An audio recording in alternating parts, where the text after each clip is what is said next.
Shri Trivedi press conference कर रहे हैं। दोनों के बीच का द्वंद्व देखते हुए दिल्ली की जनता के मन में कई प्रश्न तो उठ ही रहे थे। अब संवैधानिक व्यवस्थाओं और कानूनी दृष्टि से भी प्रश्न उठने शुरू हो गए हैं। दिल्ली के सो कॉल्ड एक्चुअल मुख्यमंत्री, जो वास्तविक अर्थों में फेडरल मुख्यमंत्री साबित हुए हैं, जो नित्य प्रति कार्य करने की बजाय उठकर एक सवाल पूछने लगते हैं, जबकि वो भारत के इतिहास की सबसे शक्तिशाली, संख्या की दृष्टि से सबसे शक्तिशाली सरकार उनके पास है, उसके बाद भी वो सवाल पूछते हैं। मगर आज कुछ बहुत गंभीर प्रश्न इस विषय के ऊपर उठकर खड़े हुए हैं कि जो सीएजी रिपोर्ट्स, आपको पता है कि सरकार के आर्थिक आय व्यय का मूल्यांकन CAG, comptroller and auditor general के द्वारा किया जाता है, राज्यों में भी और केंद्र में भी। मगर यह एक बड़ी विचित्र बात है कि स्वघोषित कट्टर ईमानदार एक संवैधानिक व्यवस्था के द्वारा अपने सरकार के कार्यों की आर्थिक समीक्षा को न सिर्फ होने देते नहीं देते, नकारते हैं और सदन के पटल पर रखना नहीं चाहते हैं।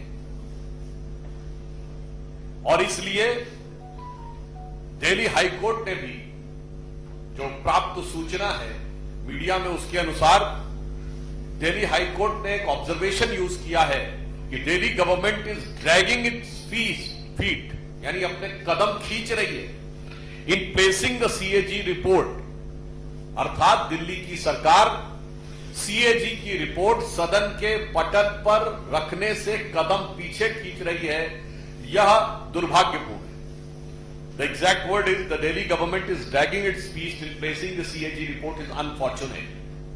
तो मुझे लगता है कि अब यह बात और भी स्पष्ट हो जाती है कि दुर्भाग्यपूर्ण स्थिति सिर्फ विकास कार्यों में नहीं दिख रही है। दुर्भाग्यपूर्ण स्थिति सिर्फ पर्यावरण में, सड़कों पे, जल भराव में और सरकारी व्यवस्थाओं में ही नहीं दिख रही है, संवैधानिक व्यवस्था में भी अब यह दुर्भाग्यपूर्ण स्थिति दिखने लगी है। इससे पूर्व करीब अक्टूबर के महीने से लेकर आज तक तकरीबन 1 दर्जन सीएजी की रिपोर्ट्स हैं, जो आर्थिक समीक्षा की रिपोर्ट्स हैं दिल्ली सरकार की, जिसे कि दिल्ली के विधानसभा के पटल पर नहीं रखा गया, जिसको लेकर प्रश्न पूछे गए हैं और न्यायालय के द्वारा भी यह प्रश्न उठाए गए।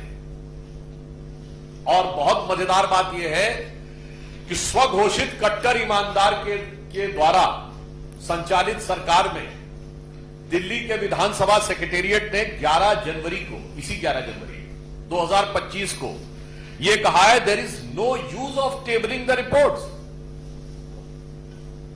यानी कोई आवश्यकता नहीं है रिपोर्ट्स को टेबल करने की। जबकि हमारे 7 विधायकों ने इस विषय को लेकर लिखित प्रतिवेदन विधानसभा अध्यक्ष को दिया कि जो सरकार की आर्थिक समीक्षा की रिपोर्ट्स आ रही हैं, उन्हें सदन के पटल पर क्यों नहीं रखा जा रहा है।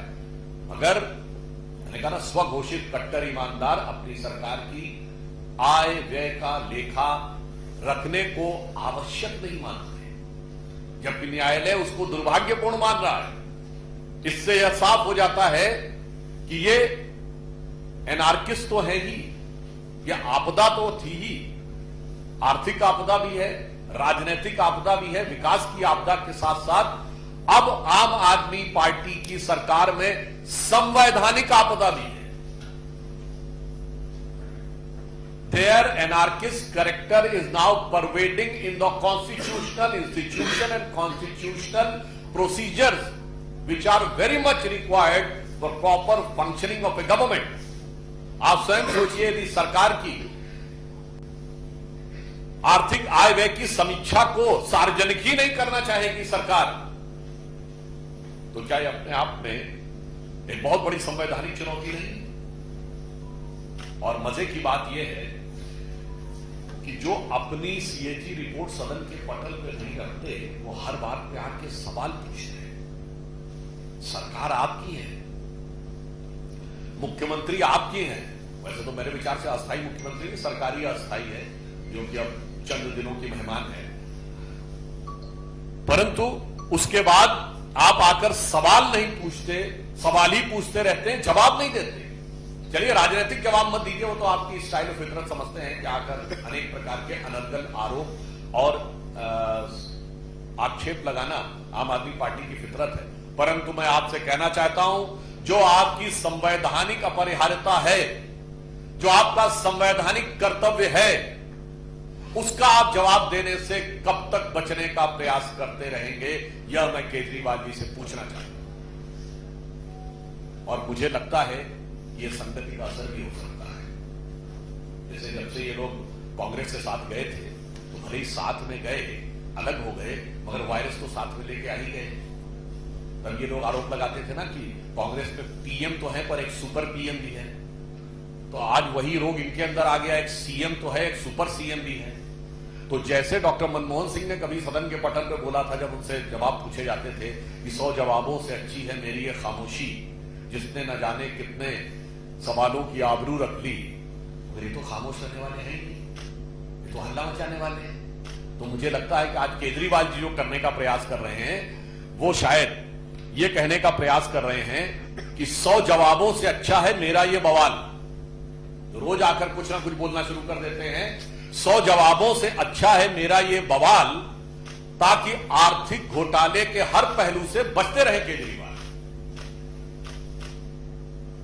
इसलिए हम उनसे साफ साफ पूछना चाहते हैं कि आम आदमी पार्टी जवाब दे कि उसने अनेकानेक सीएजी की रिपोर्ट्स क्यों नहीं सदन के पटल पे रखी है, और यदि उनके सेक्रेटेरिएट ने लिख के दिया है कि it is of no use, तो कृपया वो आके साफ स्पष्ट करें कि संवैधानिक अपरिहार्यता को पूरा करने न के पीछे नो यूज कहना, उसकी उपयोगिता न कहना कि आपने को संविधान से ऊपर समझना है या नहीं।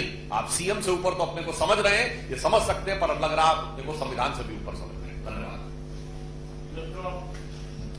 आपके प्रश्न सादर आमंत्रित हैं। मोहित Bhatt. Sir, Atishi has started a crowdfunding campaign. Now we see that the Congress party is also attacking Atishi, saying that the money that was collected in Helena scam was being transferred for Goa elections, and that is why they are just pretending they need crowdfunding for the elections. How do you respond to this? वो कई बार होता है, आपने देखा होगा, जब आदमी दारू के नशे में ज्यादा होता है तो वो दिखाने की कोशिश कुछ और करता है और अंदर से कुछ और हो जाता है। इसलिए वो जितना भी स्वांग रचने का प्रयास करें, परंतु दिल्ली की जनता उस हकीकत को समझ चुकी है। मुझे लगता है जैसे आतिशी जी स्वयं एक मुखौटा है, वैसे आतिशी जी का एक कृत्य भी उस मुखौटे के ऊपर एक और मुखौटा है। तो एक चेहरे पे नए चेहरे लगा लेते हैं लोग। कितने चेहरे हैं इस चेहरे के पीछे, ये अब दिल्ली की जनता समझ रही है। शैलेंद्र टीडी। सर, क्या दिल्ली सरकार के पास, आम आदमी पार्टी सरकार के पास ये शक्ति है कि वो सीएजी की रिपोर्ट टेबल करने से मना कर सकती है, जैसा कि सचिवालय ने कहा कि कोई जरूरत नहीं है? तो क्या ऐसा इससे बाहर जाकर ये सब करने का एक प्रयास है, या फिर कोई डर है आम आदमी पार्टी में कि गले खुल जाएगी? इसमें कहीं कोई किंतु परंतु नहीं है कि अगर कोई सरकार ये कहे कि उसे रिपोर्ट रखने में हिचक है या उससे बचने का प्रयास करे, और फिर न्यायालय की टिप्पणी होने के बाद भी वो उससे बचाव की गुंजाइश करे, तो मुझे ये साफ समझ में आ जाता है और दिल्ली की जनता को बहुत साफ समझ में आता है कि इसका मतलब कुछ न कुछ बहुत गहरा काला है।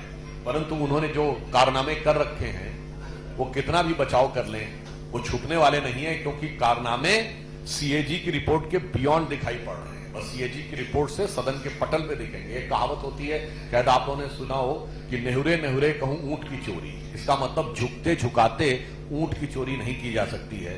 आज केजरीवाल जी वही करने का प्रयास कर रहे हैं। संजय शर्मा। अरविंद केजरीवाल ने कल घोषणा की है कि अगर बीजेपी वासियों को पक्के बना देगी तो चुनाव लड़ने से चुनाव नहीं। अब बताइए इनकी घोषणा क्या कहा जाए? तो शुरू कहते हैं हम राजनीति में नहीं आएंगे, हम चुनाव नहीं लड़ेंगे, सारी संसद चोर है, गाली गलौज की भाषा दिए थे, बच्चों की कसम भी खा लिए थे। मतलब समझ में नहीं आता है कि किसी बात को भरोसा करना चाहिए क्या? तो मुझे लगता है जब वो इस प्रकार की भाषा बोलते हैं तो वो स्वयं अपने अतीत को स्मरण करने लगते हैं।